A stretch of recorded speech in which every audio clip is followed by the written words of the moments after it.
Children of God, mga anak sa Diyos. Sa una nga mga siglo sa simbahan, ang kumpisal kasagaran usa ka publiko nga buhat. Ang mga nakahimo o grabe nga mga sala sama sa apostasy o pagbiya gikan sa pagtuo, pagpatay o pagpanapaw, kinahanglan muangkon sa ilang mga sala at tubangan sa komunidad o muhimo og public penance. Usahay, dugay pa kaay sila makaangkon pag-usab og hingpit nga pakig-ambit sa simbahan. Kini nga pamaagi nagpakita sa kaseryoso sa salaapan lisod usab kaayo alang sa daghang magtutuo. Apan pinaagi sa influence sa mga monks dito sa Ireland niadtong ika-6 ug ika-7 nga siglo, misugod ang pribado nga kumpisal tali sa mangumpisal ug sa pari. Nakita sa simbahan nga kini mas makatabang sa espirituhanon nga pagtubo sa mga tao ug makadasig kanila sa mas kanunay nga pagdawat sa sakramento. Hinay-hinay na himong kasagaran nga practice sa tibuok simbahan ang private confession. Fast forward karon, ang sakramento sa pagpasiguli nagpabilin nga usa ka personal nga kasinatian tali sa makasasala og sa maluluy-ong Kristo pinaagi sa ministeryo sa pari. Ang kasaysayan sa kumpisal nagpahinumdom nato nga ang Dios kanunay nangita og paagi aron mauli kita ngadto kaniya. Sa ebanghelyo karong adlaw gidala ngadto kang Hesus ang usa ka paralitiko. Ang tanan naglaom nga ayuhon niya ang lawas sa maong tao. Apan nakurat ang kadaghanan sa dihang unang giayo ni Hesus dili ang iyang lawas, kundili ang iyang kalag pinaagi sa pagpasaylo sa iyang mga sala. Dinhi makita nato nga alang kang Hesus ang espirituhanong pagkaayo maoy labing importante. Unsay makutlo nato karong adlaw? Unang punto, si Hesus adunay gahom sa pagpasaylo sa mga sala. Sa dihang nakita ni Hesus ang pagtuo sa mga tao nga nagdala sa paralitiko, wala siya maglangan sa paghatag o paglaom. Mingon siya sa maong tao nga dili mahadlok kay ang iyang mga sala napasaylo na. But wait, time sa. Kini baya nakapahasol sa pipila ka mga iskriba tungod kay alang kanila ang Dios lang ang makahimo sa pagpasaylo sa sala. Ug alang sa mga iskriba nga nakadungog si Jesus, yano lang mga tao og dili Dios. Mao nga foul. Dako nga foul, pagpasipala sa gahom sa Dios ang iyang gibuhat alang sa mga mata sa mga iskriba. Apan pinaagi niini ang kamatuoran mao nga gipadayag ni Jesus ang iyang pagka-Dios. Mingon si Jesus, "Take heart, son, your sins are forgiven." Matthew 9:2. Sa binisaya nga hubad, pagmalig-on anak, ang imong mga sala gipasaylo na. Kini mga pulonga mga pulong sa kaluoy ug paglaom. Wala una tan-awa ni Jesus ang pisikal nga problema sa tao. Ang una niyang nakita mo ang iyang panginahanglan sa pagpasiguli ngadto sa Dios.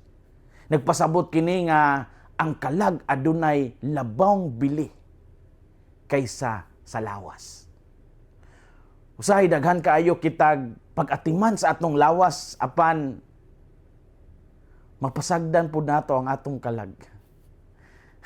Dali kita mudol sa doktor kung adunay sakit-sakit apan usahay dugay kay ta mudol sa mga sakramento labi na sa kumpisal bisan bugat na kayo ang atong konsensya.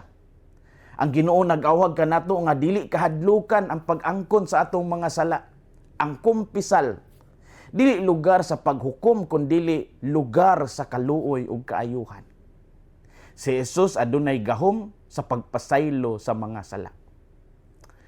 Ikaduhang punto, ang pagtuo sa komunidad makatabang sa kaluwasan sa uban. Ang paralitiko wala makaadto kang Hesus pinaagi sa iyang kaugalingong kusog. adunay mga higala nga midala kaniya ngadto sa Ginoo. Gihisgutan sa ebanghelyo nga nakita ni Jesus ang ilang pagtuo.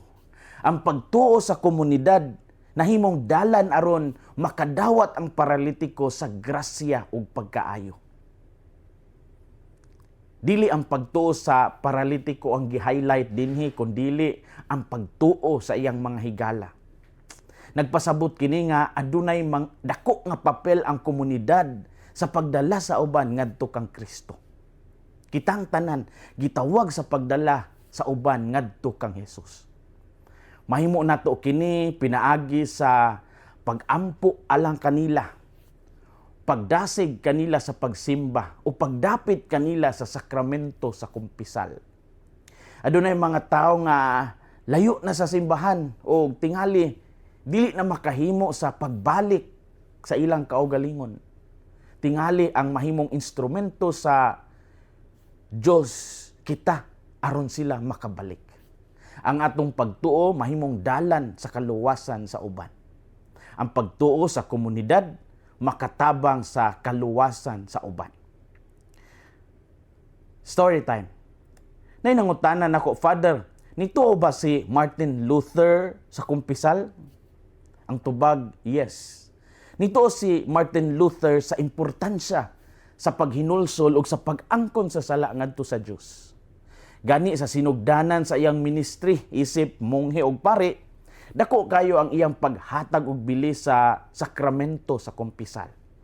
Apan sa kaulahian, misupak siya sa pipila ka aspeto sa pagtulunan sa simbahang Katoliko mahitungod sa sakramento. Wala dawata ni Martin Luther ang kumpisal isip usa sa pito ka mga sakramento nga gitukod ni Kristo sa paagi nga gitudlo sa simbahang Katoliko. Alang kang Luther, ang labing importante mao ang pagtuo sa saad sa Dios sa pagpasaylo. Mao na nga ang mga Protestante karon moingon dayon nga direct to God. Apan unsa man day ang gitudlo sa simbahang Katoliko? Ang simbahang Katoliko nagtudlo nga si Kristo mismo mihatag sa mga apostoles ug sa ilang mga sumusunod sa gahom sa pagpasaylo sa mga sala. Mingon si Jesus, whose sins you forgive are forgiven them. John 20:23. Sa binisaya nga hubad, ang mga sala sa bisan kinsa nga inyong pasayloon mapasaylo kanila. Mao nga alang sa mga Katoliko, ang pari dili puli sa Dios kundi instrumento ni Kristo sa sakramento sa pagpasiguli. Ang kumpisal nagpabilin nga usa ka bililhong gasa diin madungog nato sa tin-aw ang mga pulong sa kapasayloan gikan sa simbahan o gikan kang Kristo. O mao gyud ni ang lisod nga sitwasyon sa mga pastor sa ilang mga mapingwit nga mga Katolikong nominal. Kay sa panahon nga himatyo na ang ex-Catholics, dili pastor ang pangitaon nila kundi ang paring Katoliko aron sa sakramento sa hilog ug sa kumpisal. Kini pa matuod nga ang simbahang Katoliko gihatagan ni Kristo pinaagi sa mga apostoles ug sa ilang mga sumusunod sa gahom sa pagpasaylo sa mga sala. Dili pari ang nagpasaylo, apan sila ang instrument aron mapadayag ang gugma ug pasaylo sa Dios. Children of God, mga anak sa Dios, ang Ginoo karong adlaw nag-auhag kanato sa pagduol kaniya uban sa pagsalig. Ayaw kahadlok sa pag-angkon sa inyong mga sala. Ang Dios dili kapuyan sa pagpasaylo. Ang sakramento sa kumpisal usa ka dako nga gasa sa simbahan. Gamita kini kanunay aron malimpyo ang inyong kasing-kasing. Tabangi usab ang uban nga makaila pag-usab sa kaluoy sa Dios. Pag-ampo alang sa mga nahilayo sa simbahan. Hinaot nga sama sa mga higala sa paralitiko, madala nato ang uban ngadto kang Hesus. Hinaot nga ang kasing-kasing ni Kristo maghari sa atong mga kasing-kasing. Kini si Father Felmar Castrodes, Fiel SVD, ang inyong magsisibya sa maayong balita. Gikan dinhi sa nasod sa Vietnam, hinumdumi ang kinabuhing Kristiyano, kinabuhi sa pagserbisyo.